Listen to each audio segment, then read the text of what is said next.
दोस्तों, आज की इसमें हम कल्पना की दर्द कहानी बताने वाले हैं। कभी कभी अपनों के लिए अच्छा सोचना कब बुरा बन जाता है हमें पता भी नहीं चलता। कल्पना के साथ भी कुछ ऐसा ही हुआ।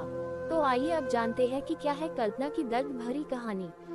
कल्पना एक मध्यम वर्गीय परिवार से थी जिसने अपनी स्नातक की पढ़ाई पूरी कर ली थी और अब वो अपने घर पर ही छोटे बच्चों को ट्यूशन पढ़ाती थी। कल्पना का रंग गोरा था और वह दिखने में बिल्कुल गुड़िया की तरह थी। कल्पना के माता पिता उसकी शादी के लिए एक अच्छे लड़के की तलाश कर रहे थे। तभी कल्पना के मामा एक लड़के के बारे में बताते हैं। वो कहते हैं कि लड़का का नाम राहुल है, वह किसी कंपनी में मैनेजर के पद पर है और महीने के 70,000 कमाता है। कल्पना के माता पिता ने लड़के की फोटो देखी तो उन्हें लड़का पसंद आ गया। जब कल्पना की मां ने कल्पना को लड़के की तस्वीर दिखाई तो कल्पना ने कहा, जब आप दोनों को लड़का पसंद है तो मुझे भी पसंद है।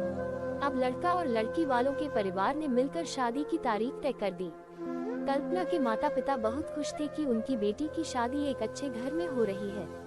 पूरे धूमधाम से कल्पना की शादी हो गई। अब कल्पना अपने बचपन के घर को छोड़कर एक नए घर चली गई। कुछ दिन तो कल्पना को अपने माता पिता और अपने घर की बहुत याद आई।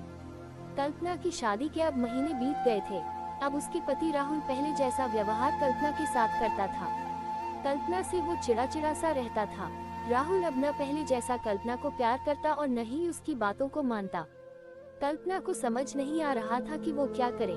वो बस रोकर अपने दर्द को कम करने की कोशिश करती। एक दिन कल्पना को पता चला कि राहुल सिगरेट पीने के बहाने छत पे जाता और किसी लड़की से बातें करता है। जब कल्पना ने राहुल से पूछा कि आप रोजाना छत पे जाकर किससे बात करते हैं, तो इस पे राहुल ने जवाब दिया कि वो मेरे ऑफिस का फ्रेंड है, बस उसी से बातें करता हूँ और तुम अपने काम से मतलब रखो, ज्यादा सीआईडी बनने की जरूरत नहीं है। होली का दिन था। राहुल के कुछ दोस्त उसके घर आए थे। सभी ने घर पर पार्टी किया। उस दिन राहुल का एक दोस्त थोड़ा ज्यादा ड्रिंक कर लिया था और उसने नशे में कल्पना के सामने जाकर कहा, भाभी आप इतनी प्यारी और मासूम हो, फिर भी राहुल भाई दिन भर उस घमंडी नेहा से बातें करते रहते हैं। लगता है कि आप राहुल भाई का सही से ख्याल नहीं रखते। ये सुख कल्पना का शक अब हकीकत बन चुका था। अगली सुबह जब कल्पना ने राहुल से पूछा कि ये नेहा कौन है और क्या लगती है आपकी। राहुल, मैं तुम्हें क्यों बताऊं। कल्पना, मैं बीवी हूँ आपकी। राहुल, देखो तुमसे पहले वो मेरे लाइफ में आई। कल्पना, तो फिर मुझसे शादी क्यों किया। राहुल, बस तुम अच्छी लगी इसलिए शादी कर लिया। कल्पना, अब तुम देखना मैं उस कामिनी लड़की को कैसे सबक सिखाता हूँ। नेहा को कब कल्पना ने कामिनी कहा तो राहुल ने गुस्से में कल्पना को बहुत मारा और उसे कमरे में बंद कर दिया। कल्पना की सास को सब पता था, फिर भी वह अपने बेटे के सामने एक शब्द भी नहीं बोलती थी। शाम को जब राहुल आया तब उसने रूम का दरवाजा खोला। उस दिन कल्पना की तबीयत खराब हो गई, फिर भी उसी हालत में उसने खाना बनाया। कल्पना ये सारी बातें अपनी माँ को बताना चाहती थी, लेकिन चाह कर भी वह नहीं बता पा रही थी, क्योंकि वह जानती था कि अगर उसके माता पिता को ये सब पता चलेगा तो वह परेशान हो जाएंगे। राहुल अब कल्पना के साथ नौकरानी जैसा व्यवहार करने लगा।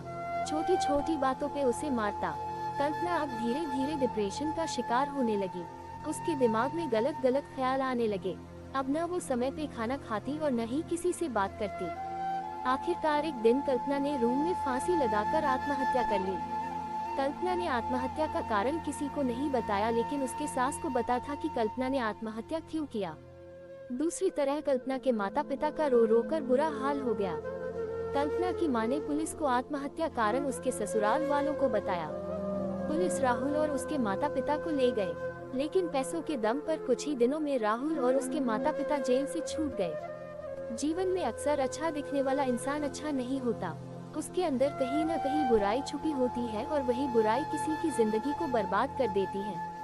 कुछ ऐसा ही कल्पना के साथ हुआ।